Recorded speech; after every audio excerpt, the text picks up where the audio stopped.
Olá, o meu nome é Miguel Nicoleles e este é mais um episódio do podcast Diário do Front, um resumo semanal das notícias e dos fatos marcantes da pandemia de Covid-19 no Brasil e no mundo sobre o olhar da ciência.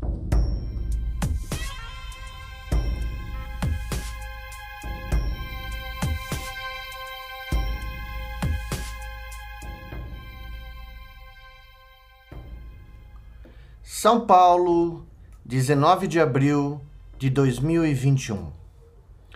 Nesse episódio do Diário do Front, eu quero trazer para vocês uma visão muito pessoal do que tem sido esses 14 meses de quarentena passados aqui no meu apartamento em São Paulo, sem sair de casa, sem ter contato com meus familiares, sem conseguir fazer tudo aquilo que eu fazia na minha vida cotidiana de cientista profissional.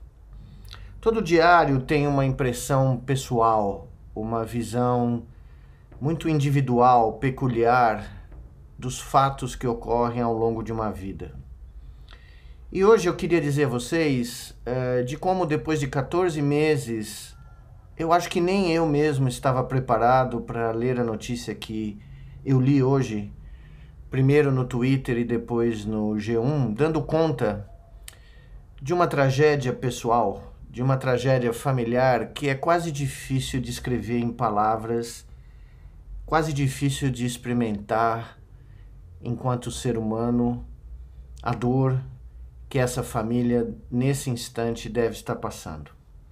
Alguns amigos meus comentaram comigo ao ouvir os primeiros 3 episódios desse Diário do Front que eles se sentem muito deprimidos e se sentem muito machucados ao escutar os meus relatos, os meus números, e às vezes pensam até em não querer mais ter contato com o noticiário da pandemia. A minha resposta a eles é que, apesar de ser muito difícil, apesar de ser extremamente doloroso tomar contato com todas essas notícias e todos esses números, é muito importante que a gente o faça. É muito importante que a gente compartilhe da dor dessas mais de 375 mil famílias que perderam seus entes queridos, porque, como disse Bertrand Russell, num dos seus comentários da história da filosofia ocidental, os atenienses só descobriram que eram seres humanos de verdade quando foram confrontados nos grandes teatros a céu aberto de Atenas e da Grécia como um todo, com as tragédias dos seus grandes teatrólogos Sófocles, Ésquilo e Eurípides.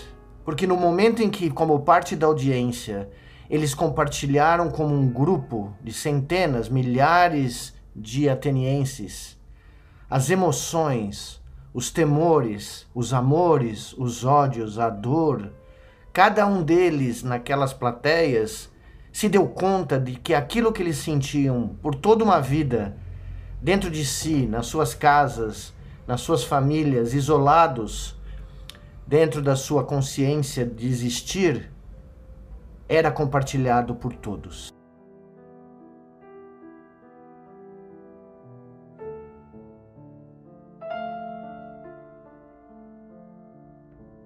Ali, segundo Bertrand Russell, os atenienses se sentiram parte de uma espécie, de uma comunidade humana.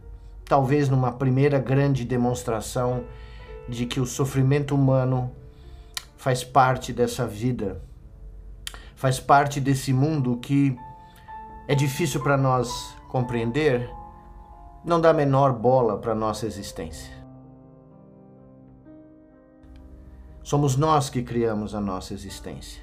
E como tal, é fundamental que nós possamos compartilhar não só das nossas grandes paixões, dos nossos grandes amores, das nossas grandes vitórias, mas como os gregos de Atenas, das nossas grandes tragédias.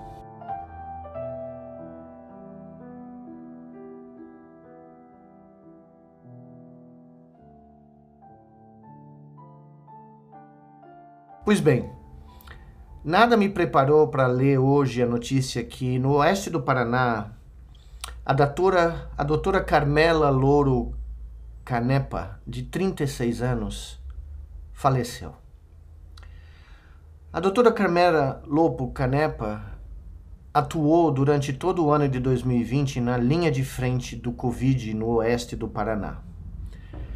Ali, em dezembro, ela descobriu que estava grávida e conseguiu ser transferida da linha de frente para uma unidade básica de saúde, para que ela corresse menos riscos estando grávida do seu segundo filho.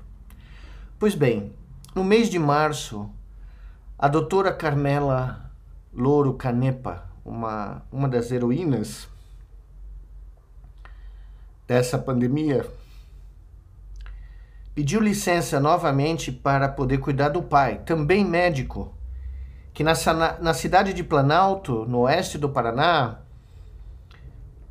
se esquivou de pedir a sua aposentadoria no começo da pandemia, mesmo que ele tivesse já direito a isso, para continuar tratando dos seus pacientes e inclusive dos pacientes que sofriam de Covid.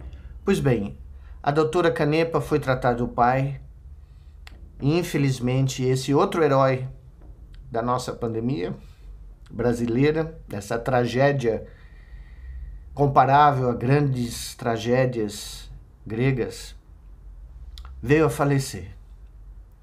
11 dias depois do falecimento do seu pai, a doutora Canepa teve que enterrar a própria mãe, uma professora na mesma cidade de Planalto, que não resistiu. Também faleceu de Covid. Pois bem, 11 dias depois da morte do seu pai, a doutora Canepa perdia a sua mãe. E dias depois, era ela que viria a falecer na cidade de Francisco Beltrão, no sudeste do Paraná. E grávida de 6 meses, ela também perdeu o seu segundo filho. De uma vez só, essa tragédia familiar entrou para as estatísticas trágicas, para os recordes mundiais, todos eles brasileiros, de maior número de mortes de gestantes do mundo, de maior número de mortes de profissionais de saúde do mundo, de maior número de mortes de crianças do mundo. A doutora Carmela Canepa deixa marido e um filho de 2 anos. E com ela leva o relato de uma vida que, como qualquer outra vida humana, jamais será vivida novamente. De um livro que jamais será escrito novamente. De lembranças e memórias que jamais serão impressas em uma mente novamente. E nessa tragédia brasileira, nesse exemplo de tragédia brasileira, eu consegui ver, sentir e sofrer o que significa todas as noites olhar para um gráfico na tela do meu computador e ver previsões de óbitos, de mortes que ocorrerão dias no futuro, mortes que poderiam ter sido evitadas, mortes que, como da doutora Carmela Canepa, do seu filho não nascido, do seu pai e de sua mãe, marcarão para todos sempre centenas de milhares de famílias brasileiras.